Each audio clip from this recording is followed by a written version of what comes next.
para comenzar el video, pues, primero agradecerte, José Carlos, Mm. por tu participación, por tu tiempo, por tu disponibilidad, por tus conocimientos, para poder compartirlo aquí en Bolivia con todos nuestros amigos desde este espacio que estamos organizando con Ujú. Serajayu y con la Facultad de Ciencias Bioquímicas y Farmacológicas. Entonces, José Carlos, tú eres director científico de ICERS, un instituto muy reconocido en el mundo, en particular en Europa. Quisiera pedirte que nos cuentes un poco el trabajo que ustedes realizan allí. Mm. Bueno, pues muchas gracias primero por la invitación, ¿no? Para participar en vuestras jornadas. Es una pena que no pueda estar presencialmente, pero bueno, a través de esta entrevista pues también está bien. Bueno, ICERS es una fundación que este año cumplimos 15 años desde que empezamos a trabajar y bueno, un poco lo que hacemos es tratar de trabajar en diferentes encrucijadas, ¿no? La principal es, bueno, pues los retos que se enfrenta el mundo actual ante la globalización de prácticas ancestrales, ¿no? Que tienen que ver con la utilización de plantas psicoactivas.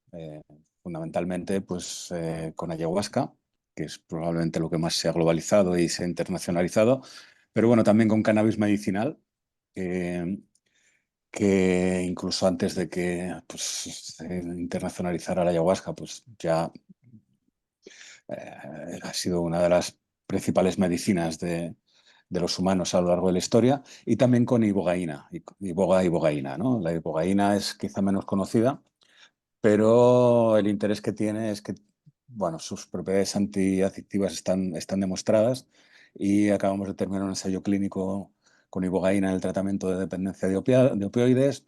Y bueno, pues un poco ICERS trata de navegar en esta complejidad de la globalización de este tipo de prácticas, tratando de poner en común pues, diferentes mundos y diferentes contextos, ¿no? Y pues, una de las tareas de ICERS es poner en contexto el conocimiento científico y el conocimiento ancestral. En ese sentido tenemos varias líneas de trabajo. Digamos que ICERS, en definitiva, es una especie de punto de encuentro donde confluyen diferentes perspectivas y diferentes epistemologías y trabajamos por supuesto, desde la evidencia científica, que es mi área, pero también desde una perspectiva de derechos humanos y también promoviendo que los cambios sociales sean de abajo arriba. Súper, muchas gracias. En este esfuerzo, en este trabajo que realizan, el escenario es importante, ¿no? ¿Cuál es la situación actual de la investigación en Europa y el mundo sobre el uso de los enteógenos en esta perspectiva de salud mental? ¿Cuáles dirías tú que son Mm. las perspectivas en el corto y mediano plazo en este esfuerzo? Bueno, ahora estamos atravesando un momento histórico probablemente único, ¿no? En el que pues hay drogas que se han considerado pues desde los años que primero fueron utilizadas como medicinas. Estoy pensando, por ejemplo, en LSD o psilocibina, incluso como medicinas por pueblos ancestrales, ¿no? Como son pues, los mazatecos o los mixtecos con psilocibina o con hongos psilocídicos en México, en las montañas de Oaxaca. Pero luego con la LSD pues empezó siendo también un medicamento, luego la psilocibina cuando se sintetiza es un medicamento, es decir, luego por una serie de casuísticas sociopolíticas pasan a considerarse drogas peligrosas y perseguidas y estigmatizadas, y ahora de repente, bueno, no de repente, pero después de muchos años de estigma, vuelven o retoman con mucha fuerza, con una fuerza inusitada, diría yo. Incluso yo tiendo a ver este fenómeno de manera pendular, ¿no? Primero son medicinas utilizadas por los pueblos amazónicos, por ejemplo, ¿no? Y llega la Inquisición española y las trata de barrer del mapa, que podría ser la primera gran prohibición, la primera ola prohibicionista. Luego, con los avances de las ciencias químicas, se empiezan a sintetizar y a aislar productos que prometen utilidades en medicina, y llega una segunda ola prohibicionista y todo es como muy exagerado y muy extremo, ¿no? Y ahora estamos en un tercer movimiento pendular, ¿no? En el que se está poniendo la esperanza de la gran crisis global de salud mental en estas sustancias, ¿no? En estos psicodélicos. Y yo lo veo de nuevo también como un movimiento pendular que va a tener su efecto rebote, y de hecho ya lo está teniendo. Y el efecto rebote viene por considerar que estas sustancias, o sea, primero que los problemas de salud mental son problemas del individuo. Entonces, se considera que como los problemas son del individuo, pues vamos a utilizar estas sustancias, igual que utilizamos antidepresivos, antipsicóticos o cualquier otra medicación, al individuo aislado de su contexto, porque lo que ha enfermado es su cerebro, ¿no? Entonces, estas sustancias vienen a restaurar las alteraciones que haya ocurrido en su cerebro. Esto es una auténtica barbaridad y esto está produciendo mucho daño. Y esto es lo que va a terminar produciendo de nuevo ese movimiento pendular, porque los problemas de salud mental no son problemas de los individuos. No es que de repente los cerebros de las personas, después de 100.000 años de historia que tiene, evolutiva que tenemos los humanos, se empiecen a enfermar. A lo mejor lo que hay es unas estructuras sociales, políticas, económicas y culturales que obstaculizan la forma en la que los individuos desarrollan sus sistemas óptimos de salud, ¿no? Y esto es lo que entonces, mientras no se cambien estas estructuras, pues no, la crisis de salud mental seguirá en aumento. Una prueba, creo que contundente de esto, de la influencia de estas estructuras en la salud mental, la hemos vivido de primera mano después de la pandemia de la COVID-19, ¿no? Cómo las prevalencias de problemas de salud mental se han duplicado, triplicado y hasta cuadruplicado en determinados contextos como consecuencia del aislamiento social, ¿no? Y como consecuencia de lo que ocurrió hace ya algunos años. Esto es una prueba clara, ¿no? De cómo pues, no podemos aislar considerar que la salud mental es una cosa aislada del individuo. En ese sentido, es donde las comunidades indígenas y el conocimiento ancestral tienen mucho que enseñarnos, ¿no? Porque la salud para los pueblos animistas pues es una especie de alineamiento entre el individuo, la comunidad, el ecosistema y el territorio físico, geográfico, ¿no? Y la enfermedad es cuando este equilibrio se distorsiona. Y la salud viene de restaurar este equilibrio, ¿no? Y esto es lo que... Y esta es la forma en la que sirven estas sustancias, ¿no? Estas medicinas, no en aislando de nuevo al individuo de su grupo y tratando de sanarlo en un espacio fuera de la comunidad, sino en contextos comunitarios, que es como a lo largo de la humanidad se han producido siempre los procesos de sanación, ¿no? Y en ese sentido, pues no había diferencia entre espiritualidad, sanación, recreación, artística, es decir, forma todo parte de lo mismo, ¿no? Esto es lo que sigue ocurriendo en las comunidades ancestrales y esto es lo que a nosotros nos interesa, ¿no? Esta perspectiva de salud mental comunitaria, que tampoco hemos descubierto nada nuevo, ¿no? La salud mental comunitaria pues, es algo que se inicia en los años 60 del siglo pasado y que se ha ido reforzado, pero la hegemonía de la biomedicina ha ido pretendiendo en esta carrera disparatada de la psiquiatría en volverse biologicista y en tratar de buscar las causas biológicas de los problemas de salud mental, pues se ha perdido el foco y se ha perdido la perspectiva. Entonces se hacen unas inversiones multimillonarias que no están dando ningún resultado. La década de los 90 fue la década del cerebro, se invirtieron miles de millones de dólares para no conseguir nada, ¿no? Entonces, bueno, quizás debemos empezar otra vez a volver a, a escarbar más en lo comunitario, ¿no? Ya en este movimiento pendular que mencionas, entre aperturas y restricciones o prohibicionismos, ¿Cuáles crees tú que son los mayores riesgos a los que se debería apuntar de prevenir desde un trabajo o de la sociedad civil, de la academia y del Estado? Bueno, acabamos de sufrir probablemente, o yo así lo he vivido, la mayor frustración de todo esto que hablamos, que llamamos renacimiento psicodélico, ¿no? En agosto la FDA tendría que haber autorizado la MDMA como tratamiento para el trastorno de estrés postraumático y de repente, y de nuevo las fuerzas hostiles se han conjurado para bloquear esta autorización. Esto es insólito. Esto es insólito.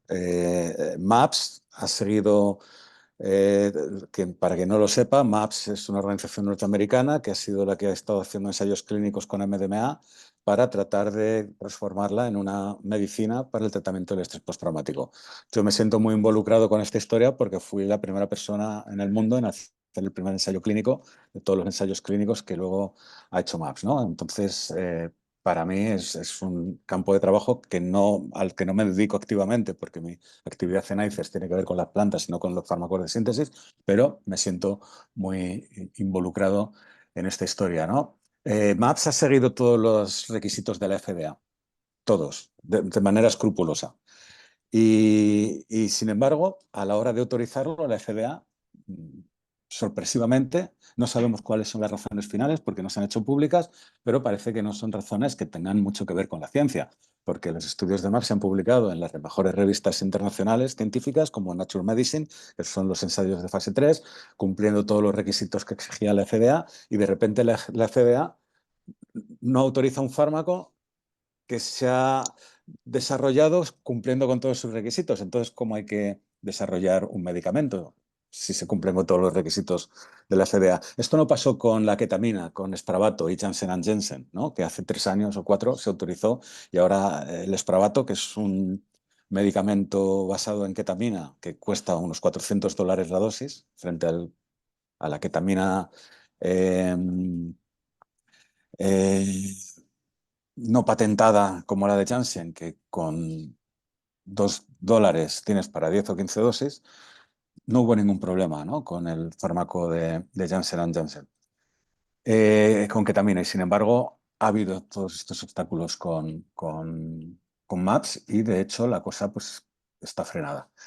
Esto ha sido, como digo, una gran frustración. Entonces, uno no sabe qué hacer, dice, porque esto ha generado bastante indefensión también, porque dice, bueno, si se ha hecho bien la cosa desde una perspectiva científica, se han seguido los criterios de la FDA y sea tal, está claro que sigue habiendo fuerzas hostiles, reaccionarias, prohibicionistas y sobre todo moralistas, porque no debemos olvidar que esto ocurre en Estados Unidos, una sociedad altamente moralista, eh, que termina frenando. Entonces, yo cuando voy a Latinoamérica siempre lo digo, que hay que dejar de mirar al mundo anglosajón y desde Latinoamérica hay que empezar o sea, hay toda una tradición, pues quizá no de ciencia biotecnológica, pero sí que en Latinoamérica hay toda una tradición de pensamiento y hermenéutica que hay que empezar también a reconsiderar y a dar valor. Y sobre todo en Latinoamérica es donde están las tradiciones ancestrales del conocimiento con estas plantas, ¿no? En México, en Perú, en Brasil, en Colombia. Y son las personas que saben manejar estas herramientas, ¿no? Porque incluso nosotros también tampoco estamos desplazando el discurso de la sustancia a los sistemas médicos, ¿no? Porque si de nuevo volvemos a poner el peso en la sustancia, también estamos de nuevo cosificando. Entonces creo que desde la academia pues hay que empezar a reivindicar que hay que dejar de lado estos moralismos y estos prejuicios que al final lo que bloquean son los beneficios que pueden aportar estos sistemas médicos al bienestar de la humanidad. Si comparamos los potenciales de investigación biotecnológica, como lo decías, o incluso fenomenológica.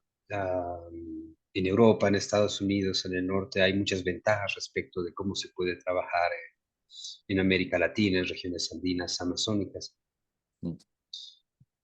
¿Cómo dirías tú que sería más fácilmente aprovechable la biodiversidad y las prácticas y conocimientos que se dan en el marco de las culturas ancestrales indígenas de Mm. estas regiones? ¿Cómo podríamos aportar en un diálogo, ¿no? Que por lo menos por el momento viene como más dominante desde el norte, desde la industria y el conocimiento científico y moderno, y donde pareciera que este otro lado que mencionabas que participa en el diálogo de construcción de conocimientos que realiza ICERS y que viene en torno a lo que es la etnobotánica y en este caso la etnofarmacología, ¿qué es lo que se podría hacer desde acá para darle un poco más de Mm. fuerza a las voces que se levantan desde acá en procura de este diálogo de construcción de conocimiento? Mm. Bueno, yo creo que primero hay que hacer una tarea educativa con los gestores científicos y gestores de salud, porque, como digo, estamos dominados por este paradigma biomédico. Y la biomedicina está muy bien, pero en temas de salud mental, pues la biomedicina falla, porque los problemas de salud mental no son enfermedades del cerebro. Y esto, por mucho que a muchos psiquiatras les duela, es la realidad. Lo que pasa que el poder de la medicina hegemónica es muy fuerte y el discurso eh, prevaleciente y creíble sigue siendo el discurso hegemónico. Claro, los psiquiatras biologicistas necesitan eh, equiparar las enfermedades o los problemas de salud mental a las enfermedades médicas para poder ser reconocidos como médicos. Pero es que los problemas de salud mental, y siento decírselo a quien lo vea y todavía se lo crea, no son problemas del cerebro. Entonces hay que empezar y bueno, digo que hay que empezar, es que esto es algo que desde los años 60 la salud mental comunitaria, la psiquiatría comunitaria y la psicología comunitaria son movimientos que han sido muy potentes. Lo que pasa que se les ha silenciado por la hegemonía biomédica. Entonces lo principal bueno, que los gestores de salud se convenzan de que hay que eh, abordar los problemas de salud mental desde las perspectivas comunitarias. Y cuando se aborda desde las perspectivas comunitarias es cuando se empieza también a poder empezar a tener diálogo con las comunidades indígenas, ¿no? Donde abordan los problemas de salud desde las perspectivas comunitarias. Nosotros estamos trabajando ahora en algo que hemos llamado salud mental global simétrica, ¿no? La salud mental global es un movimiento que se inicia en la Organización Mundial de la Salud y también en una rama de la revista Lancet, de Lancet, que hay un grupo especializado en Global Mental Health, en salud mental global, donde se reconoce que los problemas de salud mental son tan importantes como los problemas médicos, físicos, y que hay que llevar los sistemas de salud a todos los lugares del planeta, ¿no? Lo cual es una misión muy loable. Nosotros publicamos un pequeño paper con mi colega, la doctora Constanza Sánchez, en la revista Health and Human Rights, que es una revista de la Universidad de Harvard, donde proponíamos un enfoque de salud mental global en el que se consideraran los sistemas autóctonos de salud y de salud mental para abordar los problemas de salud mental de las comunidades. Es decir, si estamos pensando que para llevar los programas de salud mental a todos los lugares del planeta lo que vamos a hacer es exportar un sistema médico que ni siquiera nuestro, occidental, que ni siquiera aquí funciona, que cada vez sabemos, ¿no?, que los antidepresivos tienen una eficacia muy limitada, los psicofármacos tienen una eficacia muy limitada, funcionan muy bien para momentos concretos y a corto plazo, pero a largo plazo creo que ya están súper conocidos los riesgos comparados con los beneficios, ¿no? Esto no deja de ser el exportar sistemas de salud que ni siquiera aquí funcionan, pues no deja de ser un nuevo tipo de colonialismo. Y lo que necesitamos es descolonizar la salud mental y descolonizar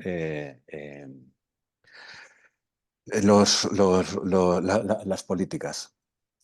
públicas de salud y sobre todo de salud mental. Entonces nosotros lo que proponíamos, ahora lo hemos nombrado en salud mental simétrica, tomando el término de simetría de la antropología, que quiere decir que, bueno, que vamos a, como se propone invertir dinero, invertir recursos y tal, pues vamos a invertir en vez de en exportar de manera colonial sistemas que aquí no funcionan, vamos a invertir en la investigación de esos sistemas autóctonos, ¿no? Y de esos sistemas locales de salud, porque es la única forma de poder hacer incidencia a nivel global, que es potenciando el conocimiento local que ya se tiene, que en el caso de Latinoamérica y relacionado con los enteógenos, pues es gigantescos, son los que ostentan este conocimiento.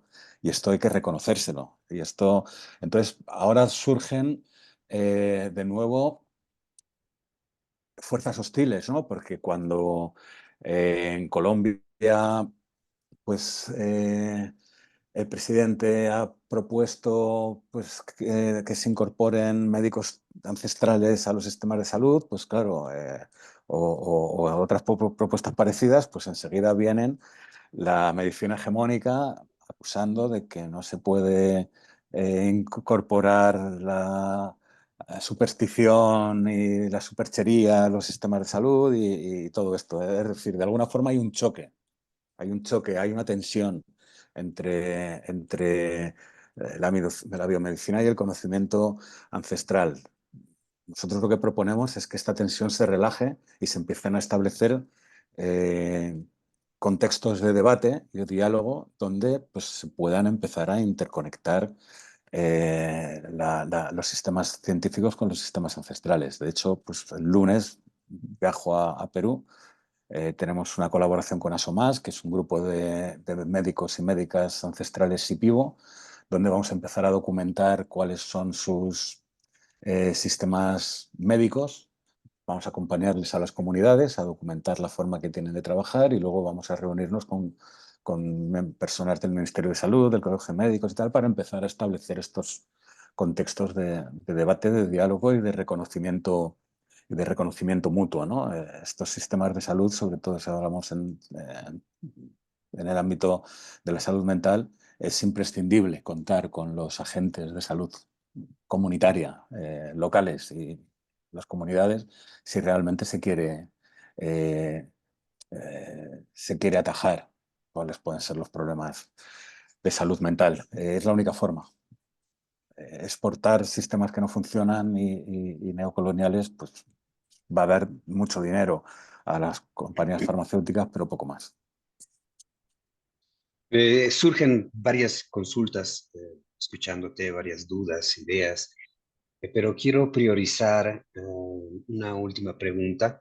Mm. Es a ti como científico abierto a dialogar con modelos en los que la superchería tiene un lugar, por decirlo de algún modo. Mm. ¿Cuáles son los tipos de variables, de campos de conocimiento, no sé, de ámbitos, de conceptos o disciplinas que más les llama la atención, que se pueden trabajar y que se pueden sistematizar de este lado del mundo?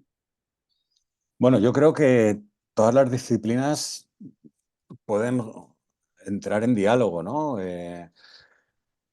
Por ejemplo, nosotros una de las cosas que vamos a hacer ahora cuando viajamos a las comunidades es tratar de entender también cómo es la salud ambiental, porque, bueno, por muchos sistemas médicos que tengas, si luego el aire está contaminado, las aguas están contaminadas y no hay agua potable, no hay acceso a... el ambiente no es salubre, tal, pues, o sea, esto nos pasa también aquí en Occidente. Mueren cada año más personas por como la consecuencia de la contaminación ambiental que por fumar, por el tabaco, por ejemplo, ¿no? Eh, es decir, los problemas de medio ambiente son, o la crisis climática que estamos viviendo actualmente, ¿no? Y todos los problemas físicos, pero también de salud mental, estamos empezando a verlos ahora, ¿no? Como consecuencia del calentamiento global, ¿no? Y del cambio climático. Es decir, como decía antes, la salud no es una cosa del individuo, la salud es una cosa sistémica en lo que hay que incidir, ¿no? Entonces, por eso todas las disciplinas tienen algo que aportar aquí. Tienen que aportar, por supuesto, la psicología, la psiquiatría, la farmacología, pero también la economía, también la ecología, ¿no? Y la biología, también las medicinas comunitarias. Es decir, yo creo que hay también los politólogos, ¿no? Y su incidencia en derechos humanos, ¿no? Como hemos visto, ¿no? Que vamos a veces, hemos coincidido, ¿no? Allí en Viena, ¿no? En la Comisión de Estupefacientes, ¿no? Es decir, yo creo que esto es algo, un campo multidisciplinar, y dentro de esta multidisciplinariedad tenemos que no solamente ser multidisciplinares, sino también ser transdisciplinares, empezar a incorporar otras epistemologías. Y trabajar desde una epistemología científica, que es lo que nosotros conocemos, pero en diálogo con epistemologías, con otras epistemologías que son las que aportan los pueblos ancestrales. Y ahí empezar por supuesto, la antropología también, y ahí empezar a trabajar. Creo que de lo que tenemos que empezar a, a desligarnos, pero es simplemente mi opinión, son de muchos conceptos, ¿no? Eh, que tratamos como científicos de imponer a la hora de entender otras epistemologías, ¿no? Pues, por ejemplo, la antropología son especialistas, ¿no? En catalogar la forma en la que las comunidades indígenas funcionan desde una perspectiva puramente antropológica, sin tener en cuenta pues, cuáles son las epistemologías autóctonas. De esto hay un libro fascinante y que de alguna forma está guiando nuestro trabajo, de David Copenagua, ¿no? The Fallen Sky se titula, o algo así, ¿no? Que es su autobiografía, ¿no? Y de ahí hemos tomado un poco también la inspiración al hablar de salud mental global simétrica, porque lo que hace David Copenagua, que es un Yanomamo, ¿no? Que cuenta pues desde la primera vez que llegaron unos blancos a la aldea a todo el proceso, ¿no? David Yanomamo ha sido también de alguna forma embajador de Survival International, ¿no? En estamentos internacionales, ¿no? Y él lo que hace es explicar la cosmovisión de su pueblo desde su perspectiva, ¿no? Entonces, desde las epistemologías científicas nos encanta explicar cómo son las epistemologías indígenas, sin invitar a los indígenas a que expliquen cómo son sus epistemologías, ¿no? Entonces, ahí es por donde creo que debemos empezar a construir, ¿no? Empezar a deconstruir lo que ya hemos construido, que es principalmente un sistema colonial que ha hecho estragos, y empezar a deconstruir y empezar a dar voz a los protagonistas, porque nosotros no somos los protagonistas, son ellos, y son los que tienen el conocimiento. Súper, muchas gracias, José Carlos. Ya vamos llegando al límite Mm. del tiempo. Quiero agradecerte a nombre de Serajayu, pero me tomo la libertad también para hacerlo a nombre del Centro Boliviano de Solidaridad PIDA y de la Facultad de Bioquímica y Farmacéutica. Espero que podamos continuar este diálogo, que podamos llevar adelante algunas otras actividades, que sea solamente el inicio. Como te comentaba, esta es una presentación para nosotros. Un saludo y un abrazo muy fuerte desde La Paz, Bolivia. Bueno, pues muchas gracias. Nosotros encantados siempre de colaborar.